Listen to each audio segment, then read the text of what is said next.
Hi everyone, अब हम लोग रिएक्ट जेएस 19 में यूज एपीआई के बारे में बात करने वाले हैं। और देखो, use API and REST API, इन दोनों के बीच में कंफ्यूज होने की जरूरत नहीं है। ये दोनों ही अलग अलग चीजें होती हैं।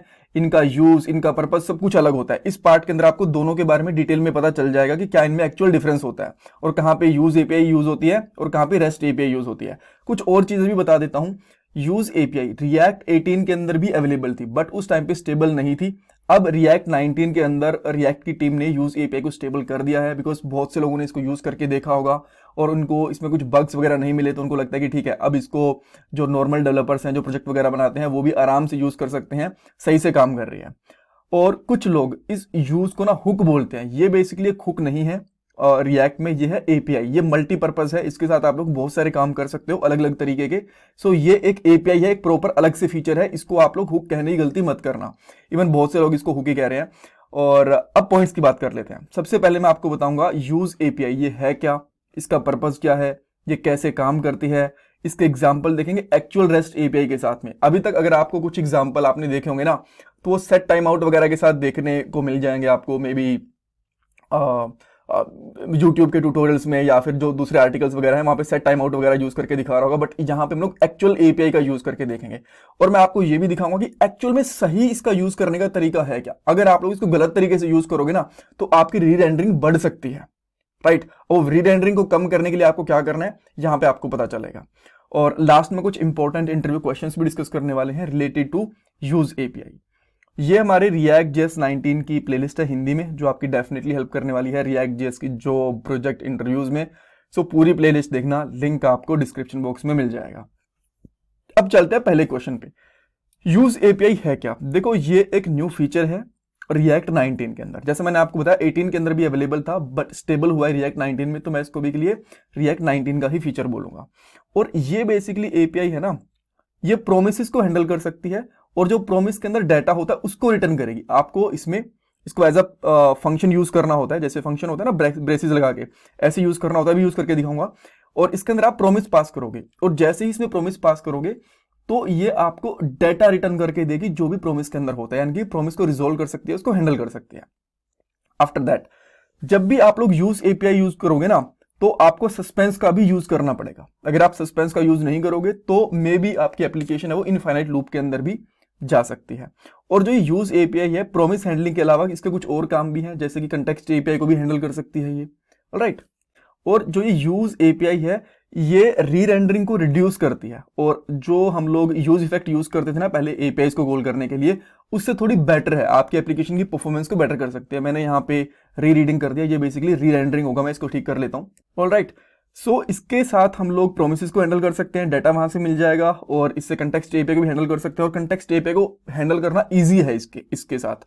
सो नेक्स्ट वाले पार्ट में देखेंगे कि कैसे हम लोग उसको रेस्ट कंटेक्स्ट एपीआई को भी हैंडल कर सकते हैं। अब एक क्वेश्चन कि यूज एपीआई और रेस्ट एपीआई में क्या डिफरेंस होता है। देखो, यूज एपीआई ना, हम लोग बहुत सारी चीजें जो जावास्क्रिप्ट में होती हैं उनको भी एपीआई बोल देते हैं। जैसे कि एक फेच फंक्शन होता है जिससे हम लोग एपीआई कॉल करते हैं, तो वैसे तो आप उसको फंक्शन भी कह सकते हो, बट वो भी एक एपीआई है। जो कोई ऐसा फीचर जो अच्छा खासा काम कर रहा हो, बड़ा काम कर रहा हो, तो उसको हम लोग एपीआई बोल सकते हैं जावास्क्रिप्ट के अंदर। अब इसी तरीके से इन्होंने क्या करा, रिएक्ट के अंदर एक यूज नाम से फीचर बनाया और ये बहुत सारे काम कर सकता है, तो इसलिए इसको भी इन्होंने एपीआई बोलना शुरू कर दिया, राइट। तो ये हुक नहीं है। सो बेसिकली यूज जो है ये एक रिएक्ट जेएस का फीचर है, और रिएक्ट जेएस यानी कि यूआई की चीजों को हैंडल करने के लिए काम में आता है। जो रेस्ट एपीआईज होती हैं, ये बैकएंड से डाटा लेके आती हैं फ्रंट एंड के लिए। जब हम लोगों को मान लो कोई यूजर का लॉगिन वगैरह का, साइन अप वगैरह का ये फीचर पे काम करना होता है ना, तो उस टाइम पे बेसिकली हम लोग बैकएंड से फ्रंट एंड को कनेक्ट करने के लिए रेस्ट एपीआईज का यूज करते हैं। नॉर्मल शॉर्ट फॉर्म में लोग उनको भी एपीआई ही बोल देते हैं, बट उनको एक्चुअल में रेस्ट एपीआई बोला जाना चाहिए, ठीक है। सो रेस्ट एपीआई बैकएंड से कनेक्ट करती है फ्रंट एंड को, वो एक अलग चीज होती है। और जो ये यूज एपीआई है, फेच एपीआई है, ये हमारी यूआई की फ्रंट एंड की एपीआईज होती हैं, जो हमारे बहुत सारे कामों को ईजी कर देती हैं। ऑलमोस्ट आप ये कह सकते हो कि हमारे फीचर्स होते हैं, ठीक है। अब आपको बहुत सारी चीजें पता चल गई। अब हम लोग क्या करते हैं, एग्जाम्पल पे चलते हैं। सो आप यहां पे देख पा रहे हो कि मेरे पास एक छोटा सा कंपोनेंट है ऐप वाला, इसको हटा देता हूं। एंड इसका आउटपुट आपको यहां पे दिख पा रहा होगा, ठीक है। देन मैं यहां पे क्या करता हूं, सिंपल से एक एपीआई कॉल करता हूं। मैं यहाँ पे यूज इफेक्ट के साथ में कंपैरिजन करके नहीं दिखाऊंगा आपको, यूज इफेक्ट के साथ ऑलरेडी एपीआई कॉल कैसे करते हैं कैसे नहीं, मैं आपको इस सीरीज के अंदर बता चुका हूं, आप चाहो तो वहां से देख सकते हो, अदरवाइज बिना बात के वीडियो लेंथी होगी। सो मैं सिंपली क्या करता हूं, एक कंपोनेंट बनाता हूं, ठीक है, एक अलग से कंपोनेंट बनाऊंगा जिसका नाम रखूंगा यूजर। कौन लिया मैंने, यूजर्स करके बनाया, और इस तरीके से मैंने इसको रख दिया। देन ये बेसिकली एक एरो फंक्शन भी होगा, और यहाँ पे मैं रिटर्न कर देता हूँ, और रिटर्न के अंदर अभी के लिए मैं कर देता हूँ h1, और देन h1 मैंने कर दिया तो मैं सिंपली यहाँ पे लिखूंगा यूजर्स लिस्ट, इस तरीके से, ठीक है। अब यहाँ पे मैं लिस्ट दिखाऊंगा, बट इस कंपोनेंट को पहले यूज करने के लिए क्या करना पड़ेगा, मैं सिंपली यहाँ पे लगा सकता हूँ। अब एक मैं यहाँ पे डिव भी ले लेता हूँ, मैं डिव लिया और इसके अंदर मैंने लगा दिया यहाँ पे यूजर वाला कंपोनेंट। तो अब ठीक है, आपको यहाँ पे यूजर वाला कंपोनेंट दिख गया, इसके अंदर कोई प्रॉब्लम नहीं है। अब इस यूजर लिस्ट को दिखाने के लिए मेरे पास एक एपीआई है। अब एपीआई मैं क्या करता हूँ, यहाँ पे कर लेता हूँ डमी जेसन एपीआई। आप गूगल करना, जो पहला लिंक मिलेगा इसके ऊपर जाना, और यहाँ पे थोड़ा सा स्क्रॉल डाउन करोगे ना तो आपको यहाँ पे यूजर्स की एपीआई वाली एक एपीआई मिल जाएगी, ये वाली फ्री ऑफ कॉस्ट है, आप इसको यूज कर सकते हो, मैं भी यही यूज करने वाला हूँ। देन मैं क्या करता हूँ, इस कंपोनेंट से बाहर, चाहो तो एक अलग से फाइल भी बना सकते हो, बट इस कंपोनेंट से बाहर आपको इस एपीआई को कॉल करना है, ठीक है। अगर आप इसको प्रॉपर यूज करना चाहते हो तो, अगर रीरेंडरिंग वाला जो इशू है उसको मैं दिखा दूंगा कि रीरेंडरिंग अगर गलत तरीके से यूज करोगे तो कैसी होगी, बट पहले सही तरीके से ही देख लेते हैं। सो मैं यहाँ पे कॉन्स्टेंट लेता हूँ और यहाँ पे लिखता हूँ, लगाता हूँ फेच डेटा, इस तरीके से बना सकते हैं, कोई प्रॉब्लम नहीं है। देन इसको मैं कॉल बैक फंक्शन रख लेता हूँ, ठीक है। आप चाहो तो यहाँ पे रिटर्न कर सकते हो अगर आपको नॉर्मल फंक्शन यूज करना है, अदरवाइज आप एरो फंक्शन यूज कर लो, कॉल बैक नहीं सॉरी, एरो फंक्शन यूज कर लो, वो बेटर रहेगा। तो मैंने यहाँ पे फेच यूज करा। ये जो फेच है ना, इसको भी लोग एपीआई बोलते हैं, इवन इसको हम लोग एज अ फंक्शन यूज करते हैं, बट इसको भी आप लोग एपीआई कह सकते हो, ठीक है, जैसा आपका मन करे आप बोलो। और इसके अंदर मैंने ये वाला यूआरएल पास कर दिया, ये वाला यूआरएल मैंने पास कर दिया। यहाँ पे यूज करता हूँ डॉट देन बेसिकली क्या करेगा, इस प्रॉमिस को रिजोल्व करेगा। सो मैं यहाँ पे लिखता हूँ रिस्पॉन्स, ठीक है, एंड देन रिस्पॉन्स के साथ में यहाँ पे रिस्पॉन्स डॉट जेसन, इसको मैं यहाँ पे रिजोल्व कर लूंगा बेसिकली, ठीक है। सो अगर आपको इसको हटाना तो ये हटा सकते हो, ताकि आपको सब कुछ एक ही उसमें स्क्रीन में दिख जाए, अदरवाइज यहाँ पे स्क्रॉल वगैरह करना पड़ेगा, राइट। सो इस तरीके से हम लोगों ने एक एपीआई को कॉल कर लिया, ठीक है। अब ये रिटर्न क्या कर रही है ये चेक करने के लिए आप यहाँ पे लॉग लगा लो, फेच डेटा, मैंने ये करा। देन मैं यहाँ पे आता हूँ, और अच्छा ये इसने तो फंक्शन रिटर्न कर दिया, तो इसको मुझे क्या करना पड़ेगा, कॉल करना पड़ेगा, राइट। तो जैसे मैंने कॉल करा तो देखो ये प्रॉमिस रिटर्न कर रहा है, राइट, आप देख पा रहे हो ना, ये प्रॉमिस है यहाँ पे। सो इसी प्रॉमिस को हैंडल कर सकती है हमारी यूज एपीआई। और भी तरीके हैं, मैं ये नहीं कह रहा कि यही तरीका है, और भी तरीके हैं, बट वो रिएक्ट जेएस के पुराने वर्जन में यूज होते थे। अब ताकि रिडेंडरिंग कम हो, थोड़ा बढ़िया तरीके से काम करे, इसके लिए इसको लाया गया। सो मैं यहाँ पे कॉन्स्टेंट ले लेता हूँ, जिसका नाम मैं यहाँ पे लिख लेता हूँ यूजर रिसोर्स कर लूँ, ठीक है। आपको जो भी नाम रखना है रख सकते हो, मैं इसका नाम यूजर रिसोर्स रख रहा हूँ, और यहाँ पे करता हूँ फेच डेटा, ठीक है। सो भाई इसके अंदर आ गया, इस कंसोल की मुझे भी जरूरत नहीं है, इस तरीके से, ओके। अब मैं क्या करता हूँ, जो मेरे पास ये यूजर है ना, इसके चारों तरफ मैं सस्पेंस लगाता हूँ। सस्पेंस हटा के भी कॉल करके दिखा दूंगा, बट सस्पेंस को जब हटाओगे ना तो आपको कुछ इश्यूज देखने को मिलेंगे, वो मैं दिखा दूंगा, बट अभी के लिए सही तरीके से पहले कॉल करते हैं, ठीक है। सो मैं यहाँ पे सस्पेंस है, इसका यूज करूंगा। और जब भी आप लोग सस्पेंस, इवन सस्पेंस क्या होते हैं, कैसे काम करते हैं, सब कुछ मैंने इस प्लेलिस्ट के अंदर आपको बता रखा है, आप देख सकते हो। देन यहाँ पे एक फॉल बैक होता है, बेसिकली फॉल बैक क्या करता है कि जब तक हमारी एपीआई कॉल नहीं होगी, डाटा लोड नहीं होगा, तो तब तक वो चीज़ दिखती रहेगी हमें, ठीक है। सो मैं यहाँ पे क्या करता हूँ, एक सिंपली पी टैग ले लेता हूँ, यहाँ पे चलेगा ना पी टैग, और यहाँ पे कर देता हूँ लोडिंग, ठीक है। इस तरीके से भाई ये डाटा है हमारा, लोडिंग के लिए दिखाता रहेगा जब तक हमारा डाटा लोड नहीं हो रहा, कूल है, ठीक है, कोई दिक्कत नहीं है। अब मैं यहाँ पे क्या करता हूँ, पास कर देता हूँ इस डेटा को। सो मैं यहाँ पे क्या कर देता हूँ, यूजर रिसोर्स ही रख देते हैं यार, ठीक है, सेम नाम यही पास कर देते हैं इसमें।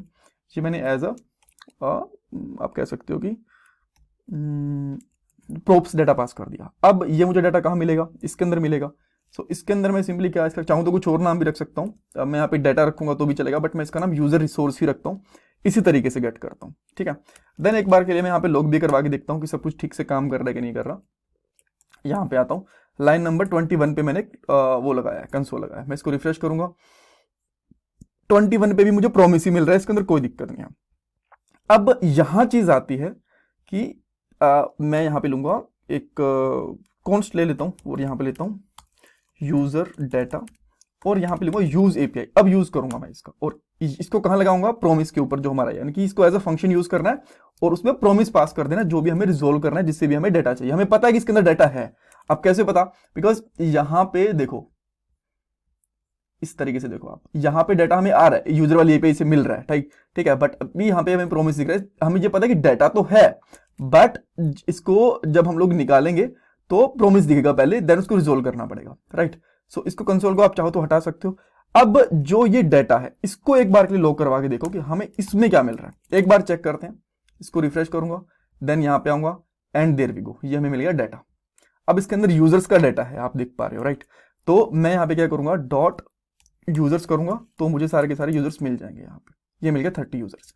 अब इसके ऊपर मैं एक लूप लगा देता हूं। सो मैं यहाँ पे एक डिव लूंगा बेसिकली पहले,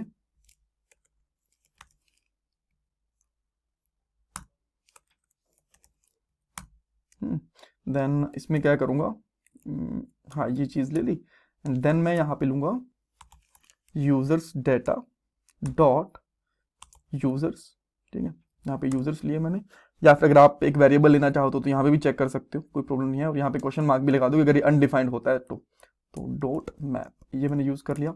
और यहाँ पे भी क्वेश्चन मार्क लगा सकते हो अगर आप चाहो तो, क्वेश्चन मार्क। और यहाँ पे ले लोगे एक यूजर, सिंगल यूजर निकलेगा ना, तो यहाँ पे ले लो एक यूजर और यहाँ पे एक एरो फंक्शन बना के यहाँ पे सिंपली आप लिखोगे ब्रेसेस लगाने के बाद h1 टैग ले लो एक, और यहाँ पे कर देते हैं यूजर, ऑब्वियसली जेसेक्स वाली ब्रेसेस के अंदर यूजर डॉट फर्स्ट नेम। अब मुझे कैसे पता कि फर्स्ट नेम आ रहा है, यहाँ पे देखो फर्स्ट नेम लिखा हुआ है और देखो यहाँ पे हमारे सारे के सारे यूजर आ भी गए। तो इसको रिलोड करता हूँ, पहले लोडिंग आता है यहाँ पे कुछ टाइम के लिए, आप देख पा रहे हो, राइट। और अगर इसको और सही तरीके से देखना है कि भाई लोडिंग प्रॉपर दिख नहीं रहा, तो इसको थ्रोटलिंग का यूज कर लो, 4G फास्ट कर लो, थोड़ा सा बेटर दिख जाएगा आपको। देखो अभी भी नहीं दिख रहा यार, क्या करें, 3G कर देंगे, ठीक है। फिर लोडिंग में भी थोड़ा टाइम लेगा, ये इसको भी मैनेज करना पड़ेगा बिकॉज, ठीक है। देन देखो यहाँ पे लोडिंग दिख रहा है आपको प्रॉपर, देन यहाँ पे लिस्ट आती है, ठीक है। सो आपको ये चीज भी दिख गई, देन मैं यहाँ पे इसको नो थ्रोटलिंग कर देता हूँ। ओके, सो ये चीज आपने देख ली है कैसी चीजें ये काम कर रही है। सो बेसिकली आपको क्या करना है, ये जो फेच डाटा है इसको बाहर रखना है। अच्छा एक चीज मैं आपको और दिखाता हूँ, यहाँ पे आओ रिसोर्सेज के अंदर, मैं इसको रिफ्रेश करता हूँ तो यहाँ पे एक ही यूजर की एपीआई कॉल हो रही है, देख पा रहे हो, एक ही कॉल हो रही है। आप चाहो तो इन दोनों के अंदर भी रख सकते थे, इस कंपोनेंट के अंदर, यहां पे रख के देखते हैं अब क्या होता है। अब चेक करोगे तो यहां पे आ गई 3 एपीआई कॉल, ठीक है। सो इसीलिए इसको बाहर ही रखना चाहिए, अदरवाइज ना ये आपका कंपोनेंट है ये अनवांटेडली रीरेंडर होता रहता है। सो इसको बचाने के लिए बेटर है कि इसको कंपोनेंट से बाहर रखो। और जो ये चीज 3 बार कॉल हुआ ना, अभी ये एक बार ही कॉल होगा, यहाँ पे देखना अभी एक बार ही कॉल हुआ, ठीक है। सो इसी चीज को हम लोग फेस करते थे यूज इफेक्ट के साथ। यूज इफेक्ट के साथ भी हमारा कंपोनेंट बार बार रीरेंडर होता रहता था, इस तरीके से हम लोग कॉल्स नहीं करते थे। तो ये तरीका बेटर है, आप लोग ऐसे कॉल करो। इस एपीआई को चाहो तो दूसरे फंक्शन दूसरी फाइल के अंदर भी रख सकते हो, कोई इशू नहीं है। सो ऐसी चीजें काम करेंगी। एंड देन यहाँ पे एक पॉइंट आता है सस्पेंस का, कि ये सस्पेंस क्यों यूज करा है। सस्पेंस इसके साथ में इंटीग्रेटेड होता है। अगर आप लोग फेच एपीआई यहाँ पे यूज एपीआई को यूज कर रहे हो और सस्पेंस यूज नहीं करोगे तो मे बी ये आपका अनवांटेड कह सकते हो इनफाइनाइट लूप में भी चला जाए। सो एक बार के लिए चेक करके देख लेते हैं। मैं यहाँ पे आया, अभी तो देखो एक ही बार कॉल हो रहा है, बट यहाँ पे आपको एक तो एरर, अच्छा ये तो यूनिक की वाला एरर है। और लेट्स से कि आपने सस्पेंस यूज नहीं करा, ठीक है, सस्पेंस यूज नहीं करोगे, एक तो चीज आपको यहाँ पे वो दिखेगी नहीं जो लोडिंग वाली चीज होती है, सेकंड चीज। और अगर गलती से आपने इसको रख दिया इसके अंदर एंड अब आपने यहाँ पे कॉल कर दिया इस तरीके से, तो देखो आपकी जो कॉल्स हैं, एपीआई कॉल्स हैं, ये इनफाइनाइट लूप में ऐसे भी जा सकते हैं जो आपको यहाँ पे दिख भी रही होंगी, राइट। सो सस्पेंस का आपको यहाँ पे यूज करना पड़ेगा, ये इंपॉर्टेंट है। देन उसके बाद में इसको बाहर भी रखना है, ये भी इंपॉर्टेंट है अगर आपको परफॉर्मेंस बेटर चाहिए। हाँ एक चीज इसमें कर सकते हो आप लोग, क्या हो गया भाई, हाँ अब ठीक चल रही है। एक चीज कर सकते हो, जो आपने ये डाटा इसके अंदर से पास करा है ना, इसके अंदर से डाटा पास ना करके डायरेक्ट भी यहाँ पे ले सकते हो। जैसे कि मैं इसको हटा देता हूँ यहाँ से, आई थिंक ये काम करना चाहिए। अगर मैं यहाँ से हटा दूंगा तो मेरे पास यूजर रिसोर्स है, अब मैं इस कंपोनेंट को बाईपास करके डायरेक्टली यहीं पे कर देता हूँ, राइट। अब देखते हैं, अभी भी काम कर रहा है, बट अब तो दोनों कंपोनेंट एक ही फाइल के अंदर है तो काम कर रहे हैं। बट अगर ये वाला जो डाटा था, ये वाला कंपोनेंट है अलग फाइल में रहता तो आप एज अ प्रोप्सी पास करना पड़ता है ना आपको, तो इसीलिए तो डायरेक्ट चाहो डायरेक्ट भी कर सकते हो अगर सेम चीज के अंदर है, अदरवाइज आप लोग चाहते हो तो इसको एज अ प्रोप्स भी पास कर सकते हो, वो भी प्रॉपरली काम करेगा, राइट। सो आई होप यहाँ पे आपको बहुत सारी चीजें पता चली होंगी। इसमें कुछ डाउट कंफ्यूजन है मुझे कमेंट सेक्शन में पूछो। नेक्स्ट वाले पार्ट के अंदर ये देखेंगे कि यूज एपीआई को हम लोग कंटेक्स्ट एपीआई के साथ में कैसे यूज कर सकते हैं, ऑलराइट। सो इसमें कुछ कंफ्यूजन डाउट है मुझे कमेंट सेक्शन में पूछो। अच्छा, एक चीज जो इंटरव्यूज में पूछ सकते हैं, यूज एपीआई का हुक का यूज क्या है, कैसे ये काम करती है, सस्पेंस को क्यों यूज करना पड़ता है, ये चीजें आप बता सकते हो। इसका सही कॉल करने का तरीका क्या है, जो हम लोगों ने यहाँ पे डिस्कस कराई, कंपोनेंट से बाहर रखना चाहिए एंड ऑल। एंड देन आपको यूज एपीआई से ये पूछ सकते हैं कि हुक है या फिर एपीआई है। हुक जब हम लोग यूज करते हैं तो उसका एक ही सिंगल पर्पस होता है, एक ही तरीके से यूज करा जा सकता है, बट इसको हम लोग रेस्ट एपीआई के साथ भी यूज कर सकते हैं, कंटेक्स्ट एपीआई के साथ भी यूज कर सकते हैं, मल्टीपल चीजों के साथ यूज कर सकते हैं। तो यही बेटर है कि इसको हुक ना बोल के एपीआई ही बोला जाए। Thank you so much. और ये मेरा जीपे और पेटीएम का डोनेशन नंबर है, ये आप मुझे सपोर्ट कर सकते हो लाइक, सब्सक्राइब एंड कमेंट करके। Thanks everyone.